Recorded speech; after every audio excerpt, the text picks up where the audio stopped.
الحمدللہ رب العالمین والصلاة والسلام علی رسولہ محمد وآلہ وصحبہ اجمعین اشہد ان لا الہ الا اللہ وحدہ لا شریک لہ واشہد ان محمدا عبدہ ورسولہ اما بعد المعقد الرابع سے اب ہم پھر دوبارہ اس دوسری مجلس میں دوسرے سیشن میں پڑھنا شروع کریں گے. یہ پڑھیں المعقد الرابع. یہ چوتھا قاعدہ ہے طلب علم کا کہ اصل توجہ ایک طالب علم کا کتاب و سنت کا علم حاصل کرنے کی طرف رہے. اصل توجہ اصل ترکیز ایک طالب علم کی کس طرف رہے؟ کتاب و سنت کا علم حاصل کرنے کی طرف. اس لیے کہ اصل علم یہی ہے. اللہ رب العالمین نے پہلی وحی کے اندر پڑھنے کا حکم دیا. اقرأ بسم ربک الذی خلق. تو جو علم مطلوب ہے اور جس کا حاصل کرنا سب پر فرض ہے وہ کون سا علم ہے؟ وہ علم جو اسے جنت پہنچا سکے، جہنم سے دور رکھ سکے، بچا سکے. اور وہ علم کتاب و سنت کا علم ہے. تو اصل ترکیز ایک طالب علم کی اسی علم کی طرف ہونی چاہیے، اسی طرف اس کی توجہ ہونی چاہیے، اس کا دھیان اسی علم کو حاصل کرنے کی طرف ہونی چاہیے. فتح الباری کا مقدمہ پڑھیں. شروع میں ہی حافظ ابن حجر رحمہ اللہ نے ایک دم مقدمے کے اندر ہی بیان کیا اس چیز کو کہ اصل علم وہی ہے جو کتاب و سنت کا علم ہے، اور باقی جو دوسرے علوم ہیں وہ دو قسموں پر منقسم ہیں. یا تو کتاب و سنت کو سمجھنے کے لیے معاون کے طور پر ہے، یا کتاب و سنت کے لیے اجنبی ہے.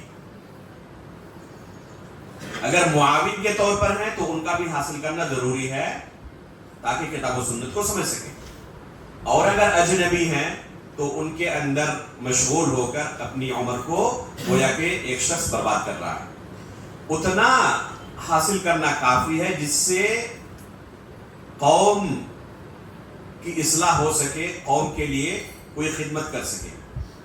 لیکن اصل علم جس کے حاصل کیے بغیر ایک شخص حقیقت میں زندہ نہیں رہ سکتا وہ ہے کتاب و سنت کا علم، اللہ رب العالمین کی معرفت کا علم، دین کا بنیادی علم، رسول اللہ صلی اللہ علیہ وسلم کی معرفت کا علم جس کے بارے میں اس سے قبر کے اندر سوال کیا جائے گا. تو یہ چیزیں اصل ہیں جس کو اللہ کے رسول نے حدیث جبریل کے اندر بیان کیا ہے. جبریل علیہ السلام نے اللہ کے رسول سے سوال کیا اسلام کے بارے میں، ایمان کے بارے میں، احسان کے بارے میں، اور آخر میں قیامت کے بارے میں. یہ انتہائی عظیم حدیث ہے. جس طرح قرآن کے اندر سورہ فاتحہ ام القرآن ہے، اسی طرح احادیث کے اندر حدیث جبریل ام السنہ ہے. جب جبریل علیہ السلام رخصت ہو کر چلے گئے تو اللہ کے رسول نے عمر فاروق سے پوچھا یا عمر اتدری من السائل؟ تو انہوں نے کیا کہا؟ اللہ ورسولہ اعلم. تو اللہ کے رسول نے جواب میں کیا کہا؟ ہوا جبریل اتاکم یعلمکم دینکم. یہ جبریل علیہ السلام تھے جو تمہیں تمہارا دین سکھانے کے لیے آئے تھے. تو اس حدیث میں جن چیزوں کا تذکرہ ہوا ہے یہی دین ہے. یہ چیزیں ایسی ہیں جن کا سیکھنا ہر ایک کے لیے ضروری ہے. اس میں اللہ رب العالمین کے تعلق سے، دین کے تعلق سے، احسان کے تعلق سے، رسول اللہ صلی اللہ علیہ وسلم کے تعلق سے جو دین کی بنیادی چیزیں ہیں ان کا تذکرہ ہے. اور اسی دین کے بارے میں قبر میں پوچھا جائے گا وما دینک، تمہارا دین کیا تھا؟ تو صرف یہ نہیں کہ میرا دین اسلام تھا، وہ بنیادی چیزیں جن پر عمل کر کے ایک انسان مسلمان باقی رہ سکتا ہے، ان چیزوں کا علم حاصل کرنا.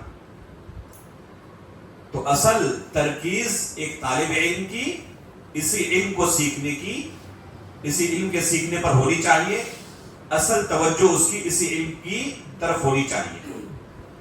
باقی جو دوسرے علوم ہیں تو بقدر ضرورت ان علوم کو حاصل کرے. اس لیے اگر کوئی طالب علم کہتا ہے کہ میرا تخصص کیا ہے، ادب و بلاغت ہے، اور عقیدے کے متعلق اس سے پوچھا جائے، فقہ کے متعلق پوچھا جائے، اور کہے کہ مجھے اس کے بارے میں کچھ نہیں پتا، کیوں؟ کیونکہ میرا تخصص یہ نہیں تھا. اس نے اپنی زندگی کا ایک بہت بڑا حصہ اسی علم کے سیکھنے پہ صرف کیا، اور نتیجہ آخر میں کیا نکلا؟ اس کی توجہ اصل چیز کی طرف نہیں تھی، بلکہ جو معاون چیزیں ہیں ان چیزوں میں اپنی زندگی اس نے صرف کر دی. تو گویا کہ وہ صحیح راستے پر نہیں چلا.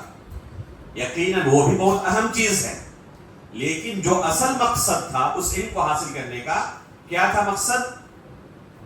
تمام جو علوم ہیں، علوم اسلامیہ، ان علوم اسلامیہ کا خلاصہ اور اصل مقصد دو فن ہے، دو علم ہے. ایک علم العقیدہ اور دوسرا علم الفقہ. عقیدے کے متعلق علم حاصل کرنا اور فقہ کے متعلق. ایک انسان جو عمل کرتا ہے اس کا تعلق یا تو عقیدے سے ہوتا ہے یا اس کا تعلق فقہ سے ہوتا ہے. اب اس نے مہارت حاصل کر لی ادب و بلاغت کے اندر، لغت کے اندر، اصول فقہ کے اندر، اصول تفسیر کے اندر، علوم حدیث کے اندر، جرح و تعدیل کے اندر. اگر کسی فقہی مسئلے کے تعلق سے پوچھا جائے، علم نہیں ہے. کن کتابوں میں اس مسئلے کی تحقیق کر سکتا ہے، کن کتابوں کی طرف رجوع کر کے، اسے علم نہیں ہے، اس طرف توجہ نہیں دی. جانبی علوم کی طرف، جو علوم حقیقت میں معاون ہیں، ان علوم میں اپنی زندگی گزار دی، اور جو اصل مقصد تھا ان علوم کے پڑھنے کا، اس اصل مقصد کی طرف توجہ ہی نہیں گئی. زندگی گزر گئی معاون علوم میں. تو یہ حقیقت میں بہت بڑا خلل ہے، قصور ہے. تو جو اصل مقصد ہے ہمیشہ نظر میں یہی ہونا چاہیے. تو یہی چوتھا قاعدہ ہے، صرف الہمت فیہ الی علم القرآن والسنہ. کتاب و سنت کے علم کی طرف اس کی اصل توجہ ہو، اس کی ترکیز اسی علم کو سیکھنے اور اس علم کے حاصل کرنے کی طرف ہو. اور اس کے تحت اللہ رب العالمین کے کلام فاستمسک بالذی اوحی الیک سے مصنف نے استدلال کیا ہے، اور اس چیز کو حافظ ابن حجر رحمہ اللہ نے فتح الباری کے مقدمے میں بہت تفصیل کے ساتھ بیان کیا ہے. بہت سارے لوگ بہت ساری دوسری چیزوں میں مشغول رہتے ہیں اور سوچتے ہیں کہ ہمارے پاس بہت اچھا خاصا علم جمع ہو چکا ہے، اور یہاں تک کہ سلف صالحین کے علم کو اس علم کے مقابلے میں ہیچ سمجھتے ہیں. حماد بن زید رحمہ اللہ فرماتے ہیں کہ میں نے اپنے استاد ایوب سختیانی رحمہ اللہ سے پوچھا، حالانکہ یہ خیر القرون کا دور ہے، اس کے باوجود کیا کہہ رہے ہیں؟ العلم اليوم اکثر او فیما تقدم، کہ آج جو ہمارے پاس علم ہے یہ زیادہ ہے یا جو ہم سے متقدمین علماء گزر چکے ان کے پاس زیادہ تھا؟ تو انہوں نے جواب میں کیا کہا؟ الکلام اليوم اکثر والعلم فیما تقدم اکثر. آج شروحات زیادہ ہو گئے ہیں بس، لیکن اصل علم، بنیادی علم سلف صالحین کے پاس ہی تھا. تو اسی بنیادی علم کو حاصل کرنے کی ضرورت ہے. آپ دیکھیں کہ صحابہ اکرام کے پاس، تابعین، تبع تابعین کے پاس کون سا علم تھا؟ جو علم ان کے پاس تھا اس علم کو حاصل کرنے کی ہماری پوری توجہ ہونی چاہیے. اصل یہی ہے. باقی دوسری چیزیں اگر معاون کے طور پر ہیں تو معاون کے طور پر سیکھنے کی ضرورت ہے، اور اگر اجنبی ہیں یا نقصان دہ ہیں تو ان سے دور رہنے کی ضرورت ہے. علم ہو جانا صرف کہ وہ علم ہے، اس کا حاصل کرنا نفع بخش ہمیشہ نہیں ہو سکتا. دنیا کے اندر بہت سارے علوم ایسے بھی ہیں جو ایک طالب کے لیے مضر ہیں، نقصان دہ ہیں، حالانکہ وہ بھی ایک علم ہے. جیسے جادو سیکھنا، وہ بھی ایک علم ہے. موسیقی سیکھنا، وہ بھی ایک علم ہے، بہت سارے طلبہ پڑھتے ہیں. تو بے شمار ایسے علوم آپ کو ملیں گے جو حقیقت میں ایک علم ہے لا شک، لیکن وہ نقصان دہ ہے. ان کا حاصل کرنا جائز ہی نہیں ہے. اور بہت سارے ایسے علوم ہیں جو ایک انسان کو راہ راست سے بھٹکا سکتے ہیں.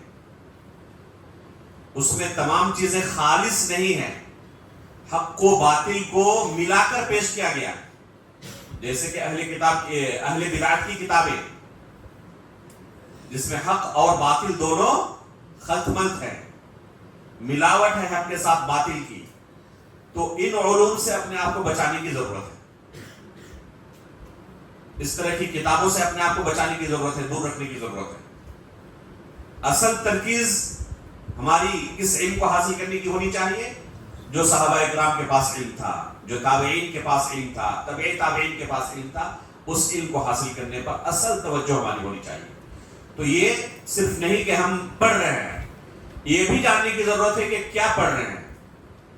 صرف پڑھنا کافی نہیں ہے، کیا پڑھ رہے ہیں یہ بھی بہت اہم ہے. اس لیے اساتذہ کی نگرانی میں ہر مرحلے کے حساب سے ابھی وہ آگے قاعدہ آ رہا ہے کہ کس مرحلے کے اندر آپ ابھی ہیں، اس حساب سے آگے بڑھنے کی ضرورت ہے. تو پڑھنا صرف کافی نہیں ہے، کیا پڑھ رہے ہیں یہ بھی بہت اہم ہے. یہ چوتھا قاعدہ اسی کو مصنف نے بیان کیا.